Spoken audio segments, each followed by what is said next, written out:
Hi, I'm Gabby Young, and together with Simple Sew, I'm going to show you some essential sewing skills. We're going to cover all the basics so that you can make their lovely new collection and make an outfit like I'm wearing. Enjoy!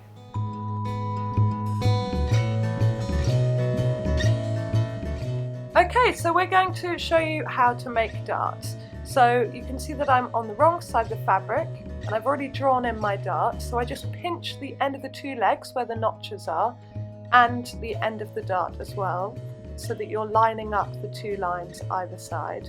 Just smooth that over, and it's best to kind of turn the fabric round so that you've got the dart pointing towards you. It's easier to pin that way, and then just pin the line. You want to check that it's the same both sides. You can adjust it if it's not, just move it around a bit until you make sure that the pin is going through both lines on both sides. Then I just tend to put pins in the whole way down, checking that they're going through both lines all the way. With a small bust dart like this, probably 3 pins is about right. And just make sure there's one at the very tip so you know where it ends as well. Okay, so there you go, and we're going to sew along that line in a bit. But first of all, I'm going to show you double pointed darts. These are normally in the middle of the bodice, so you have to pinch both sides, both tips, and make sure that the lines connect all the way round of the diamond, and then pin in as usual. It's kind of like 2 darts together, so you do exactly the same with this. Check it on both sides, and this is where we will be sewing for the double pointed dart. So let's move over to the sewing machine. Okay, so back to the bust dart. You want to start sewing at the raw edge of the fabric, so where the legs of the dart end. So do a little back stitch, and you're just sewing down the line. Take out the pins as you sew and just sew straight down the line, keeping it as straight as possible until you get to the very end. And then what I do is just turn my hand wheel by hand at the very end to make sure that you're getting the stitches in as close to the edge, and actually the last stitch I normally make sure is off the edge, so it really is on the fold of the fabric. And then you pull it out, cut it off with a long tail at the end because you want to tie the ends.